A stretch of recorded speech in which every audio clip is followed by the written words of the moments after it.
Welcome to the Nonprofit Exchange Podcast. Stories by leaders for leaders to help you raise the bar on your own excellence, to release the potential inside of you. Now, here's today's podcast. This is Hugh Ballou. Welcome to episode 380 something. I'll count it later, but we've had some remarkable interviews over the last 8.5 years, and today is no exception. And today is unique. We keep finding people that have a specific niche that's unique. So if you're watching this on online video, sit down, take a note, share it, like it, comment on it. We don't want to know what you're thinking. So two-way conversation.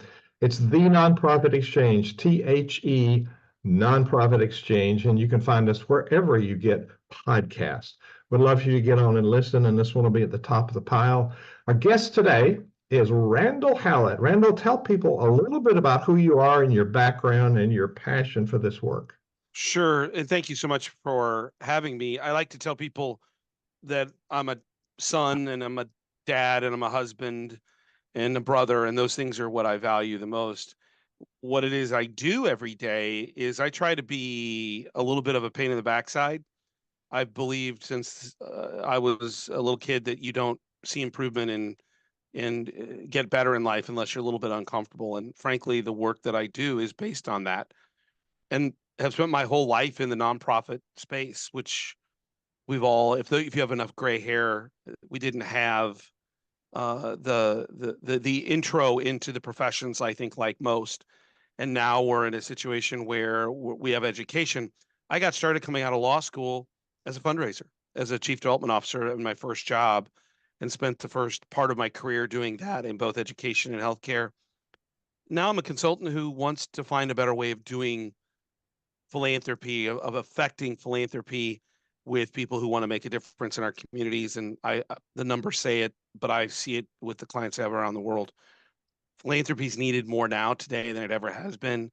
For those that are the not heard, the missed, the organizations we believe in the most that fall between the cracks between private enterprise and government that make a difference. And so I spend my time really pushing into those spaces and trying to figure out how to help organizations be more effective in the missions that they believe in. And at the end of the day, I feel like in many ways I haven't worked a day in my life. I've been very fortunate to enjoy what I do every day. I can relate to that. It's fun. So we're talking about, we had two topics today, both of which are the most misunderstood words in our language. One is leadership and one is philanthropy. So how about giving us what your definition, your website, which we'll show later, is Hallett Philanthropy, but talk about what that word means. Well, I think first and foremost, the philanthropy is misunderstood by those of us outside of this industry. And if you were stuck with Jesuit priests and a mother who forced you to take Latin, you actually would know that philos and anthropos don't mean money. Philanthropy means love of mankind, and love of humankind. And there's lots of ways philanthropy occurs every day. And so the first misconception is about what it is we do. Leadership fits into this component because what I see and have seen is that we have, over the years, whether it's chief development officer, chief philanthropy officer, organizations have forced the idea of philanthropy being run by that particular person. And what I've come to the conclusion of is that the organizations who do it the best, the CEO is the chief fundraising officer. They have a tremendous partnership with the person who executes the strategy on a daily basis. But organizations, whether it's in healthcare, so when you're talking about some of the best, Cleveland Clinic, Mayo, certainly academic medical centers, their chancellors and deans, they're spending 40, 50, 60% of their time on philanthropy. Inside social services, you have organizations that are serving the whether it's food insecurity or housing insecurity. The ones that are doing it the best, those organizations are spending 30, 40, 50% of their CEO's time in philanthropy. Education is probably the most measured, and that's why I wrote the book, is to kind of compare it because it's tracked the data the best. When you hire a university chancellor or president anymore, the board of regents or whomever's running the organization governance-wise doesn't even care if they know they teach chemistry on the campus. They're strategists, they're communicators, they're community leaders, They're fundraisers. And unfortunately, our CEOs in most organizations aren't prepared. They're just simply not taught in their educational upbringing, whether it's in any one of those fields, particularly like in healthcare, when you get a master's in public administration or a master's in healthcare administration. They don't even talk about philanthropy, and you're in a 2 or 3 year program. It's never discussed, but yet we know that eventually you're going to be on the front lines of this. And so I spend more and more of my time talking about what we need to do to, first of all, engender trust with these CEOs who don't understand what we do. And number two, the second part of the title of my book, establish some vulnerability with those CEOs to be okay with them looking at themselves in the mirror and saying, I don't understand or know all of this as I should. What do I have to do to learn? And who are the partners that I can do that with? That's really where I spend more and more of my time kind of as a thought leader, industry leader, about how we need their leadership to really drive philanthropic results. And that's been a change. Has it been a change recently, or has it always been that way? We just didn't recognize it. Well, I think it depended on the need. If we take private schools as an example in higher ed, there's even if you go back into the religious sects, you talk about the Jesuit schools across the United States, or even Catholic schools or other private schools. Philanthropy's always been a part of their revenue streams because they needed it. The real pivot came in the 1980s and 90s as universities saw a decreasing amount of state funding, and they still wanted buildings and research and all of these things that go along with what you think of in a university. Yeah. And all of a sudden, the revenue stream that they were most dependent on, state dollars in public higher ed, began to pull back. But the needs continue to grow, so they had to find a new revenue stream. That's when this pivot began. And you can see when you look at the kind of longevity of tracking data, this huge spike in about 1995, where all of a sudden the uptick began where universities started raising more money. And it's at the exact time that the Board of Regents, curators, and other governance bodies said, your job's changing. And whether you like it or not, this is what you're going to be doing because there's too many demands for the money. And as a result, that was the first big moment, and others have been trailing in the public sectors along those lines, but they're slow to make the adjustments. Our co-host David Dunworth has a series of questions to dig deeper into those topics. Randall, you mentioned the CEO role. How has it evolved to the nonprofit sector? How should it evolve if it's not mainstream yet? Well, it isn't mainstream. It's a great question. I would say to start with, there has to be an acceptance by the baseline educational process that they're missing a component for whether or not you're getting an MBA or in nonprofit work, an MPA, so it's a master's in public administration, master's in healthcare administration. One thing I did, and I did this purposely with my book, is I self-published because I wanted it to be cheap, which may sound oxymoronic, but the value of the book isn't, for me, the money I make on it. I make nothing by design. It's that it's out there. So I mailed 200 copies to administrative professors in different sectors. Even throw in divinity. They don't teach philanthropy and divinity. All of these are the baseline starting points educationally for many of our leaders into the future. Well, I sent it out saying, you're not teaching this. I know it because I looked at your curriculum, and I did, and said, what are you going to do about it? Because this is where leaders are going to have to push into the nonprofit space.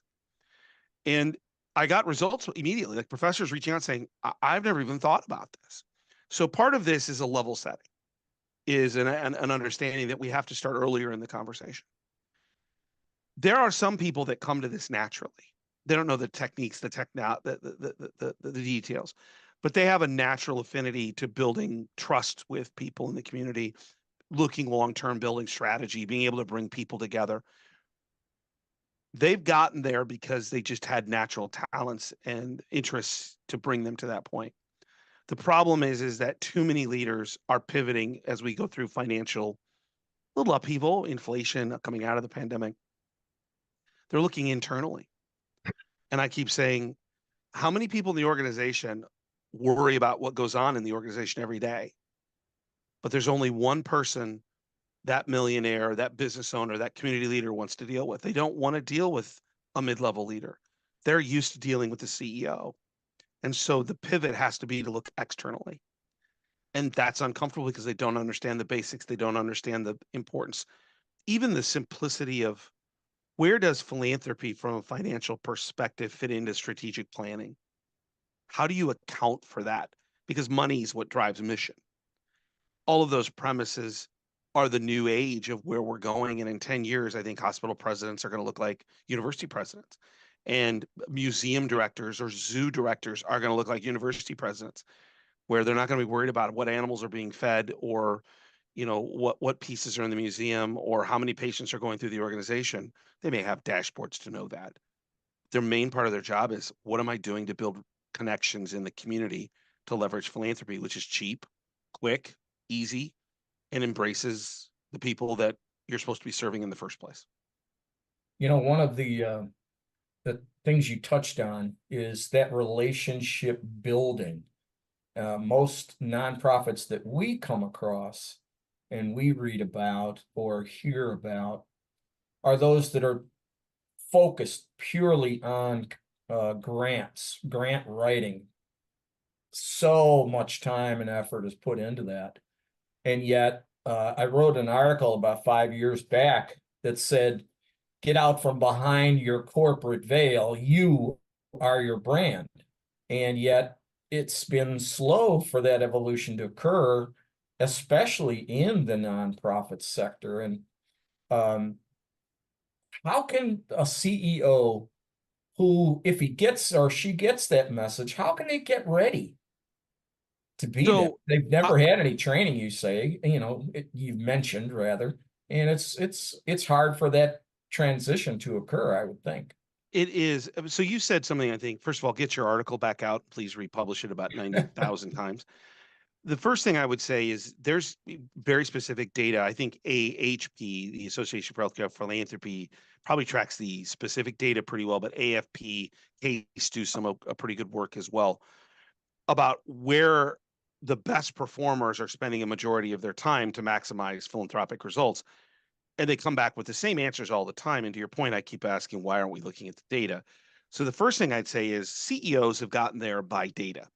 They know it may not be in philanthropy, but they've driven success based on data points. It could be financial data points. It could be marketing data points. It could be community input data points.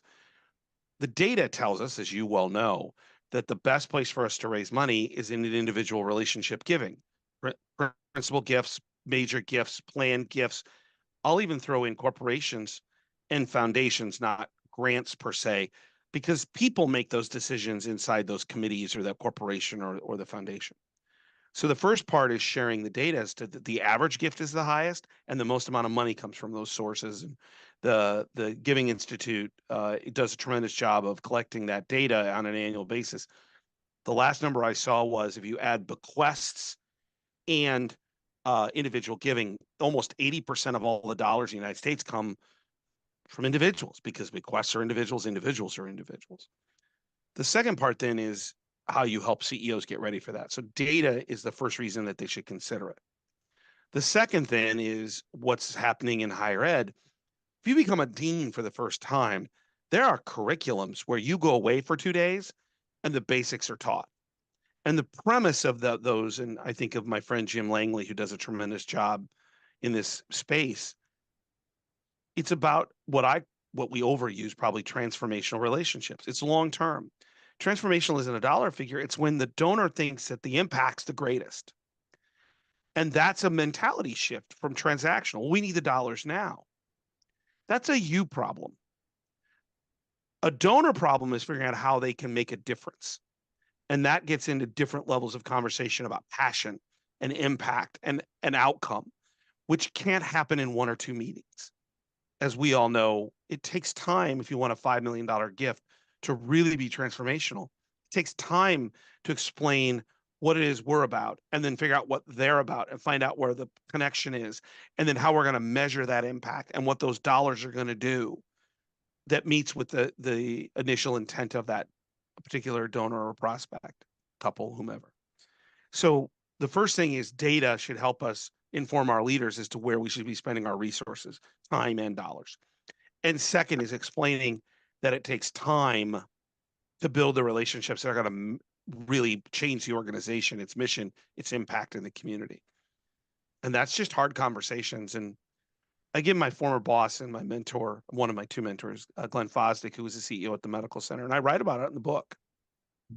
He told me when I interviewed me at a 30, I think I was 35, to take over philanthropy in an academic medical center. I'm like, why are you interviewing me? I mean, I like what I do, but there are a lot more qualified people. And he says, you just strike me as someone who's not going to be afraid to tell me what I don't know. And I said, well, the answer is you don't know anything. The question is, do you want to learn it? Because actually I'm interviewing you more than you're interviewing me. I don't need this job, but I'm interested if you're willing to figure out how to get to where we want to go. His vulnerability was the basis of the book because he was willing to learn, and it took us a while. But once we got cooking, it was so much fun. And he would say constantly, this is the best part of my job. No one's yelling at me. I don't have to cut budgets. People feel good. They smile. He goes, I'll do this more often than I have to do the other things that seem to be make everybody mad every day. So it's a long-term journey in trust and relationships that'll make it work. What are you thinking, Hugh? You got that look on your face. Well, you mentioned a book. Tell us that you got a copy of it there. You mentioned your book. Well, you're kind. The title is Vibrant Vulnerability. It came out in late 2023, and you can get it on Amazon. I mean, it's $12. If you do it electronically, I think it's $5.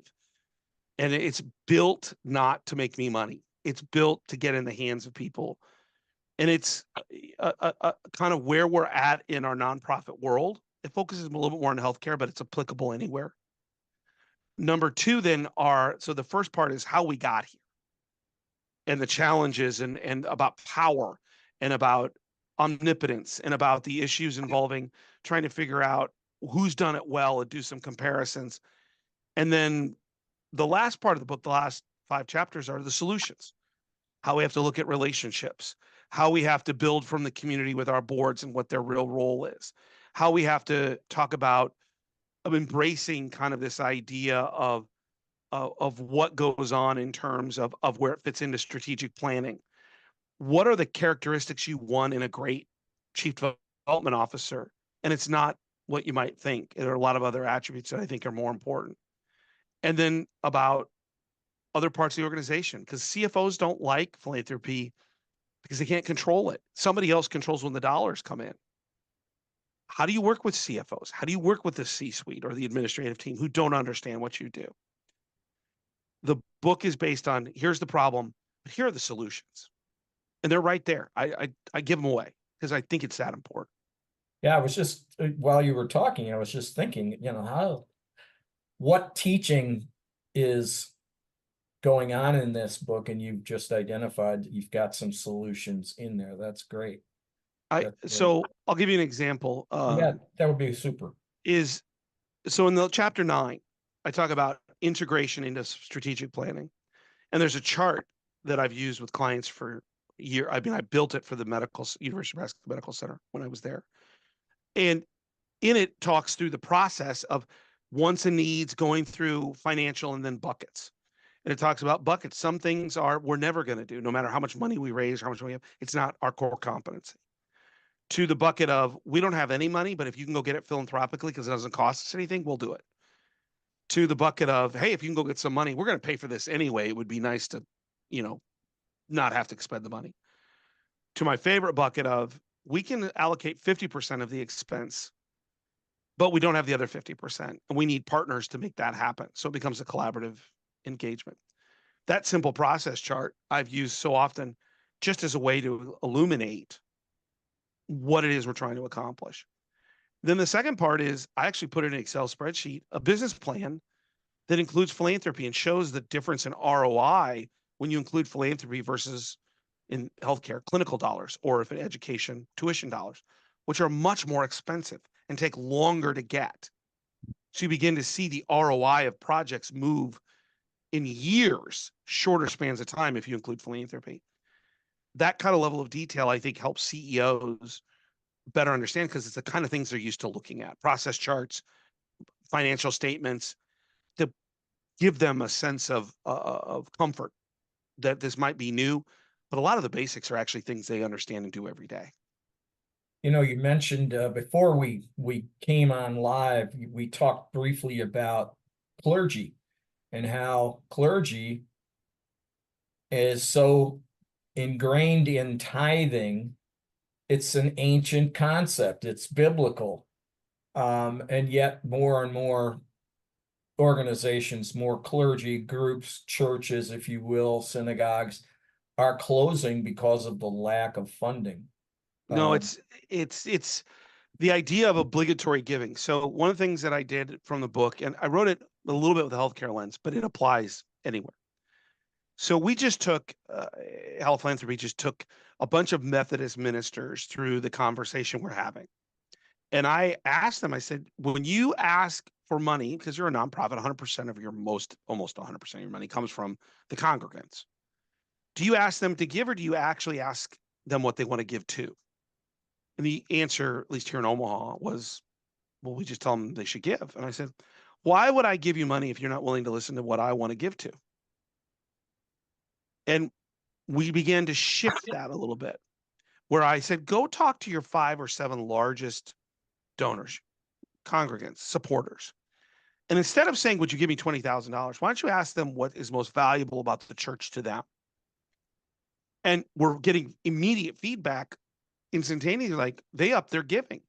Yes, because you didn't stand at the pulpit and tell them they have to give. You went and built a relationship that was asking them what they wanted to give to, and people will give more than what they normally would if it's to something they're passionate about. The best example of this, what happened last year, and it was kind of in a sad moment. We lost Dad, and Dad and I were incredibly close and talked 2 or 3 times a day, and he passed from leukemia after a valiant fight. Sorry to hear that. Well, thank you. And I miss him, but I'm who I am because of him and Mom. So I miss him, but I'm lucky. Most men never have, as a son, understand what it means to have that kind of relationship with a dad, and I never want to forget that. We're sitting in the minister's office at Dundee Pres with Mom and my sisters, and the minister asks, well, memorials usually come, Vicki, what do you want to do with those? And she says, I want them to go to the endowment because, and my mom's like one of the 4 or 5 longest serving members of the church since she was 15, 14, whenever she became a member. And the minister, who's just JD's a fabulous man and very important to our family, started to reposition things. And I kind of became a fundraiser rather than a son, and went, JD, you're not listening. My mother and my mom and dad have been successful in life. Dad worked really hard. Mom worked even harder taking care of Dad. She just told you what she'll give to, and you're not listening. And it was that moment where I'm like, I was finishing the book. I'm like, this is exactly what I'm talking about. If you would have listened, my mother would tell you exactly what's most important. The longevity of the church financially is critically important to her. Ask her for that. And then she might also give you some money to pay the salaries. But I know the gift is going to be much larger if you listen to what she wants to give to. And so I live this personally as well as what I teach. Yeah, that's great. Wow. You know, Randall, that's a huge point that we're all guilty of. We want to tell people what they ought to give to, whether it's the community charity feeding people or it's a multinational business. I've fired marketers when I've asked them, what do our customers think? Well, I never talked to them. Come on, if we ever talk to your donors or your board members or your volunteers, what philanthropy is: time, talent, and money. It's the love of humankind. So there's a money component to it. It's not only about wealthy people giving. So there's a mindset shift for the leader, which then prompts a mindset shift for the members of the organization. So people can find you at hallettphilanthropy.com. And for those looking at video, I'm just showing it on the screen, but those listening on the podcast, what will they find when they go to Hallett Philanthropy? Well, I believe in giving a lot of stuff away. I'm not sure it's a good business model, but it's one I can live with. If you go to podcast, I do a weekly 20-minute podcast where I pick one subject. And so the one you're showing, going to go down a little bit further on the screen, would be episode 169, how to properly ask for a raise. So you're in this business situation, 20 minutes. Here's the problem. Each one of those is a different solution to that particular problem. 20 minutes, so it's literally like what you're driving to work, to or from, you can listen. Also on the website, I post twice a week blogs, 90-second reads that are kind of things I see in either economics or in nonprofit or leadership or different areas of things that I read on a regular basis. Also on the website, you can get the book, Vibrant Mobility, but also you can find out what I speak about. I talk under speaking. I have speaking obligations internationally on the different subjects that I'm been fortunate enough to learn about. There's a lot of information. A lot of it's free. Almost all of it's free, except for the book. Because I want, and resources, there's videos that I do about the different things that I have had the opportunity to work with, talk with, things of that nature. So it's a kind of a place where you can go get a lot of free stuff. So I think that's the right thing to do. The world needs to work better together to make our community stronger and more vibrant. And there's a contact us. Let's chat. It's Hallett, Hallett. 2 T's, yep. Yeah, philanthropy .com. Philanthropy, learn how to spell it. So this has been chock full of really useful stuff. And I was right, David. We never had somebody quite like Randall. So there is nobody quite like Randall. Randall, thank you for the people can read the transcript and get some of your sound bites. But what do you want to leave people with today? I truly believe that the thing we need to embrace more than anything else, and I would say this beyond nonprofit with my children, as we have a 10-year-old and 7-year-old, what they're going through in life in terms of getting older and learning, is embracing discomfort. That we don't learn anything until, and I have way too much education with 4 different degrees. I mean, but I learned early on that discomfort is when we learn. If everything's going along hunky-dory, we don't change what we do. And it's not until you have that level of discomfort that you improve. And I think too much in life, we don't embrace discomfort because it's not comfortable. And yet the other side of discomfort is joy, is knowing you're doing something that's better, using your talents. For me, I'm a believer in God-given talents. I'm not wasting them. I'm sharing them. But that doesn't come unless you embrace discomfort to get to joy, to knowing that you are better than you were the day before. And so if you want to know what I want to do most often, I want to create a little discomfort, and I hope people embrace discomfort so they can be the best they can be. Randall Hallett, you've been an inspiration. Thank you for being our guest today on the Nonprofit Exchange. Thank you. Thank you for watching the Nonprofit Exchange.